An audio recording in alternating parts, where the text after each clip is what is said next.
itti seene raayaan diina godhe gaara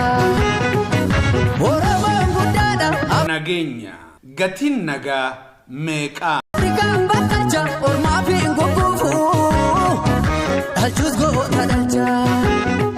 Itoophiyaa keessatti ilmi namaa jiraachuuf kanneen isa barbaachisan wantoonni bu'uuraa sadiidha jecha baratamaa asiin gahame isaanis tokkoffaa nyaataa fi dhugaatii lammaffaa uffata sadaffaa mana jireenyaa jedhamaa ture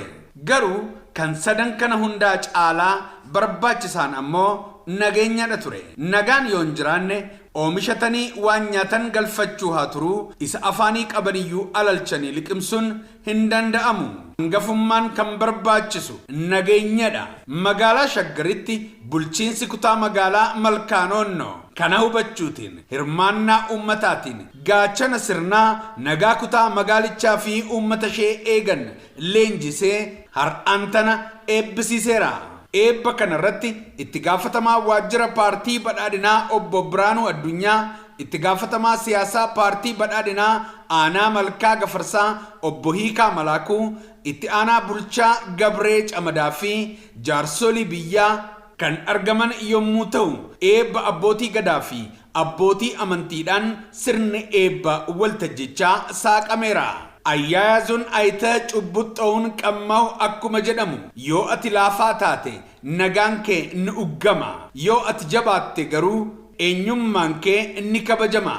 nagaan kees ni eegama muummichi ministeeraa keenya yeroo mara akka jedhanitti waraana hambisuuf jabaannee hidhachuu qabna jechuun isaanis kanumaafi kanarraa ka'aniiti hayyoonnii fi filoosoferoonni garagaraa waa'ee nagaa maal jedhanii mee haa ilaallu bareedaan akka nagaa hin jiru garuu namni siif kennuu hin jiru nagaa kee namni siif hin eegu ofumaaf eeggadhu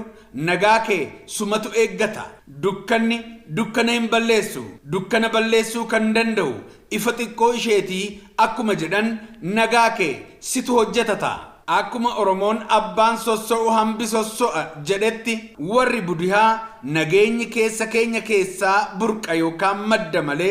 alaa miti nageenyi nurraa fagoo kan deemnee barbaannu miti kan nuti dhaleessinudha malee jedha Maartiin Luuter King atumti mataan kee jijjiirama hawwitu sana ofumaaf fiduu qabda malee namarraa teessee eeguu hin qabduu jedha Mahatma Gaandiin nagaa waaqayyotu jaalata garuu abbaatu eeggata Aristootel immoo akkana jedha waraana injifachuun qofti gahaa miti nagaa waarsuu yoo dandeesse malee nagaan yoo hin jiraanne injifannoon keenya ni fudhatamaa jedha qeerroon dhiigasaa dhangalaasee lafeesaa cabsee jijjiirama fide kana ofumaaf eeggachuu danda'uu qaba tokkummaatiin harka wal qabannee nageenya keenya eegganna sirna wareegama keenyaan gadi dhaabne ofumaaf tikfanna kanaafuu dargaggeessi biyyaa fedhii isaatiin raayyaa ittisa biyyaatti makamee miseensa raayyaa ittisa biyyaa ta'uun kabaja biyyaaf dhaabbachuu danda'uu qabaa jenna akka biraatiin yoo nagaa barbaadde haqa namaa tiksii Poop Paul Jaaffaan akkuma jedhetti mirga namaa tiksuun dirqama Albert Einstein nageenyi humnaan hin mirkanaa'u walhubannaan malee akkuma jedhetti ummata ofii dhaggeeffachuu fi hubatanii hubachiisuun barbaachisaadha gaachanni sirnaa akkuma Mazar Terreesaan nageenyi fuula ifaa fi ilkaan seequun jalqabama jettetti naamusa ittiin leenjifamtaniin ummata keessan qananeessuun isa balleesses qonxoxuun sirreessuun sinirraa eegamaa jenna ummatni keenya immoo gama isaatiin cinqamuun jeequmsa booruu hin hambisu nageenya kee har'aa sirraa balleessa malee waan ta'eef oduu holola diinaa sooshaal miidiyaa irraa funaantanii mataa keessan jeequurraa of qusachuu qabdu jenna sababni isaa paartiin badhaadhinaa lafarratti waan qabatamaa hojjetaa jira holola diinaa hojiin fashaleessaa jira gatiin nagaa meeqa sabni goota isaaf wareegamu hin qabne yeroo mara gabrummaan jiraataa kan jedheenyu kanaafuu gaachanni sirnaa nageenya biyyaaf dhaabbattan galatoomaa jedha itti seene raayaan diina godhe gaara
beekadhu Itoophiyaa.